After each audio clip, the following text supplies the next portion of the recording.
Hello guys, അപ്പോൾ ഇതാണ് കൊല്ലം ശങ്കരമംഗലത്തുള്ള കാട്ടിൽമേക്കതിൽ അമ്പലം. ഇത് കടലിനടുത്താണേ. തൊട്ട് ബാക്കിൽ കടലാണ്. ചങ്ങാടത്തിലാണ് ഇവിടെ വരുന്നത് പണ്ടൊക്കെ. ഇപ്പം ചങ്ങാടത്തിലാണ് വരുന്നത്. ഇപ്പം പക്ഷേ കാറ് വരും. ഇപ്പോൾ വണ്ടിയൊക്കെ അമ്പലത്തിന് തൊട്ട് മുമ്പിലെത്തും. അതിനു വേണ്ടി പുതിയൊരു വഴിയൊക്കെ വെട്ടിയിട്ടുണ്ട്. ഇത് കണ്ടോ, ഈ കടൽ കൂടുതൽ നിങ്ങൾക്ക് കാണുന്നത് എന്താണെന്നറിയോ? മണി കെട്ടിയിട്ടേക്കുന്നതാണ്. ഇതുണ്ട് തൊട്ടിലുകൾ, ഓരോരുത്തർ കുഞ്ഞുങ്ങളുണ്ടാവാൻ വേണ്ടിയും കുഞ്ഞുങ്ങളുണ്ടാവാൻ വേണ്ടി മാത്രമാണ് തൊട്ടിൽ. പിന്നെ ജോലി സാധ്യത്തിന് വേണ്ടി, വിവാഹം നടക്കാൻ വേണ്ടി, അങ്ങനെ പല കാര്യങ്ങൾക്കും വേണ്ടിയാണ് മണി കെട്ടുന്നത്. ഇഷ്ടംപോലെ മണികളുണ്ട് അവിടെ. ഇതുണ്ട് അമ്പലത്തിന് തൊട്ടടുത്താണ് കടൽ. ഉണ്ടാകും. നല്ല വൈബാണ് ഇവിടെ നിൽക്കാനായിട്ട്. അമ്പലങ്ങളെല്ലാം നമുക്ക് നല്ല ശാന്തിയും സമാധാനവുമായിട്ട് നിൽക്കാൻ പറ്റിയൊരു സ്ഥലമാണ്. നമുക്ക് എല്ലാ അമ്പലങ്ങളിലും അങ്ങനെയാണല്ലോ, നല്ല നമുക്ക് എന്താ പറയുക, ഭയങ്കര ഒരു പീസ്ഫുൾ ആയിട്ട് നിൽക്കാൻ പറ്റിയൊരു സ്ഥലമാണല്ലോ അമ്പലം. അപ്പോൾ ഈ കടലിൻ്റെ അടുത്തൊക്കെ വന്ന് ഇങ്ങനെ നിൽക്കുമ്പോൾ അതിനേക്കാളും ഭയങ്കര ഒരു ഇതാണ്. ഇവിടെ ശരിക്കും മണികളുണ്ട് കണ്ടോ. ആൽത്തറ നിറച്ച് മണിയാണ്. പിന്നെ എനിക്കൊന്ന് ഈ മണി കൊണ്ടാണ് ഒരു മരം ഉണ്ടാക്കിയെന്ന് പോലും തോന്നുന്ന രീതിയിലാണ് മണി കിട്ടിയേക്കുന്നത്.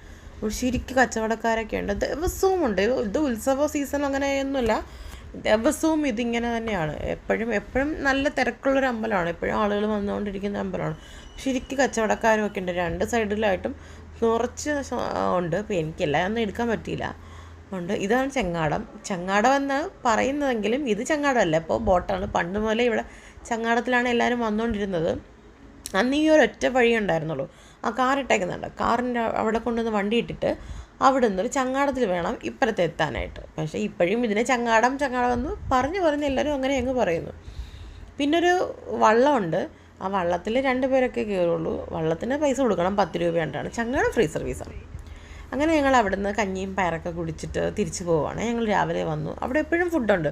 രാവിലെ കഞ്ഞിയും പയറും, പിന്നെ അത് ഉച്ചയ്ക്ക് അന്നദാനം, ചോറാണ്. പിന്നെ അതൊക്കെ കഴിഞ്ഞ് ഞങ്ങൾ തിരിച്ചു പോവാണ്.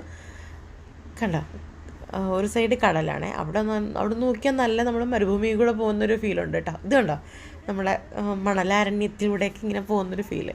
ഇപ്പുറത്തെ സൈഡ് നല്ല പച്ചപ്പാണ്, തെങ്ങുകളും അങ്ങനെ കൃഷിയും അങ്ങനെയൊക്കെ ആയിട്ടാണ് ഇപ്പുറത്തെ സൈഡ്. ഇതാണ് ഇപ്പോൾ കെട്ടിയ പുതിയ വഴി അമ്പലത്തിലേക്ക് ചെല്ലാൻ. ഇത് അമ്പലത്തിന് മുമ്പിൽ വണ്ടി എന്നെത്തുന്ന പുതിയ വഴിയാണ്. മറ്റത് ഈ ഒരു വഴി ഇല്ലായിരുന്നു. ഇതിപ്പം വെട്ടിയതേ ഉള്ളൂ. കാരണം ഇവിടെയൊക്കെ വൃത്തിയാക്കിക്കൊണ്ടിരിക്കുന്നേ ഉള്ളൂ. മറ്റത് കുറച്ച് നാളായതല്ലേ ഈ വഴി കെട്ടിയിടാം. മറ്റത് അങ്ങനെ ഇല്ലായിരുന്നു. നമ്മൾ പോകുന്ന വഴിക്ക് ആ മണ്ണിൻ്റെ അവിടെ ഒരു ദേവി ഇങ്ങനെ, അത് അവിടെ ആരോ അമ്പലമൊന്നും അല്ലെന്ന് തോന്നുന്നു. ഇങ്ങനെ ചുമ്മാ ഒരു ഇത്, ഇനി അത് വല്ല ഫ്ലോട്ട് പോലെ ഉണ്ടാക്കി വെച്ചേക്കണമെന്ന് എനിക്കറിയില്ല. എന്തായാലും അങ്ങനെ ഒരു രസമുണ്ട് കാണാൻ. അപ്പോൾ ഇതെല്ലാവരും കണ്ട് ലൈക്ക് ചെയ്യുക, ഷെയർ ചെയ്യുക, സബ്സ്ക്രൈബ് ചെയ്യുക.